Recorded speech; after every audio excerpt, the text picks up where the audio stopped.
Fifth exclusive వార్త. కల్తీగాళ్ల గుండెల్లో రైళ్లు పరిగెత్తిస్తున్న ఫుడ్ సేఫ్టీ అధికారులు పాత బస్తీలో మాత్రం వెనక్కి తగ్గటం షాక్ కి గురిచేస్తోంది. ఎంఐఎం నేతల బెదిరింపులతో సీజ్ చేసిన షాపుల్ని ఓపెన్ చేయడం ఇప్పుడు హాట్ టాపిక్ గా మారింది. ఫుడ్ సేఫ్టీపై గత కొన్ని రోజులుగా టీవీ9 మహాయుద్ధమే చేస్తోంది.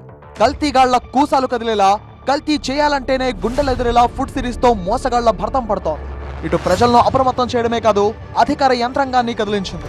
టీవీ9 కథనాలతో అలర్ట్ అయిన అధికారులు బడా రెస్టారెంట్లు, హోటళ్లు, స్వీట్ హౌస్ల దగ్గర నుంచి రోడ్ సైడ్ షాపులను కూడా వదిలిపెట్టకుండా రైడ్ చేస్తూ కల్తీ చేయాలంటేనే భయపడేలా చేస్తున్నారు. ఫుడ్ సేఫ్టీ అధికారులు వస్తున్నారంటే ఇప్పుడు గజగజ వణికిపోయే పరిస్థితులున్నాయి. కానీ ఓల్డ్ సిటీలో మాత్రం సీన్ రివర్స్ అయింది. తనిఖీల్లో భాగంగా గోషామహల్లోని చప్పల్ బజార్ వెళ్లారు ఫుడ్ సేఫ్టీ అధికారులు. హోటళ్లు, రెస్టారెంట్ల దగ్గర నుంచి చికెన్, మటన్ దుకాణాలు కూడా అణువణువు చెక్ చేశారు. అపరిశుభ్ర వాతావరణంలో మాంసాన్ని విక్రయిస్తున్న షాపులను సీజ్ చేశారు. అంతేకాదు 70 కిలోల చికెన్ ను సీజ్ చేసి తీసుకెళ్లారు అధికారులు.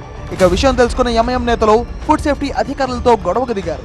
షాపులను ఎందుకు సీజ్ చేశారో, చికెన్ ఎందుకు తీసుకెళ్లారంటూ తీవ్ర వాగ్వాదానికి దిగారు. పలువురు ఎంఐఎం నేతలు అధికారులపై బెదిరింపులకు పాల్పడ్డారు.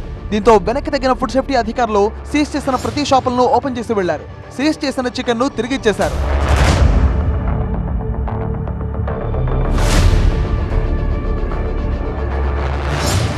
మొత్తంగా గత కొన్ని రోజులుగా ఆహార భద్రత విషయంలో తగ్గేదిలే అనుకుంటూ ముందుకెళ్తున్న అధికారులు ఎంఐఎం నేతల బెదిరింపులకు వెనక్కి తగ్గడం ఇప్పుడు చర్చనీయాంశమైంది.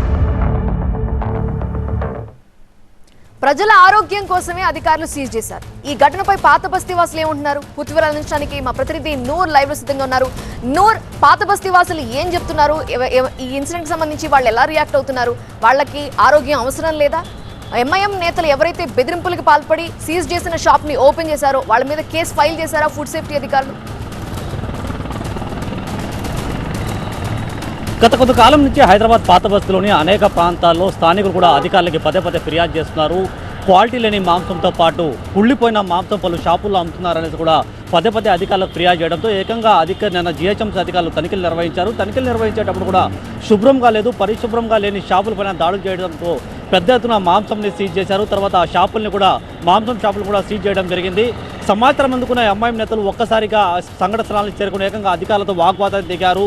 మీరు ఎలా షాపుల్ని సీజ్ చేస్తారు, మీరు ఎలా మాంసం ఇక్కడి నుంచి తీసుకెళ్తారనేసి వాగ్వాదం జరిగిన పరిస్థితి. మీరు కన్నా మాంసం తిరిగి ఇవ్వకపోతే మా ఎంఐఎం నేత అసౌద్దీన్ ఓవైసీ లెటర్ పెట్టి మిమ్మల్ని అందరినీ సస్పెండ్ చేపిస్తాం, బట్టలు తీసి మేము రోడ్డు పైన ధర్నాలు నిర్వహిస్తామనేసి ఏదైతే హెచ్చరికలు జారీ చేశారో అధికారులు భయపడి ఒక్కసారిగా మాంసంని, వెళ్ళిపోయిన లారీని కూడా వెనక్కి తెప్పించి ఆ మాంసంని కూడా వాళ్ళకి హ్యాండ్ ఓవర్ చేశారు. అదేవిధంగా ఏదైతే మాంసం షాపులు సీజ్ చేశారో ఆ తాళాలను కూడా పగలగొట్టి ఆ షాపులు కూడా హ్యాండ్ ఓవర్ చేసి అధికారులు వెళ్ళిపోయారు. సాధారణంగా పాత బస్తీలోని అనేక ప్రాంతాల్లో పదే ఫిర్యాదు రావడం, పబ్లిక్ కూడా జిహెచ్ఎంసీ అధికారులపైన మండిపడుతున్నారు. పాత బస్తీలోని చాలా ప్రాంతాల్లో మాంసం కావచ్చు, లేకంటే చికెన్ కూడా చాలా కుళ్ళిపోయిన విధంగా ఇస్తున్నారనేసి చర్యలు తీసుకోవాలనేసి చెప్పడంతో అధికారులు చర్యలు చేపట్టిన పరిస్థితి. Right, thank you for joining.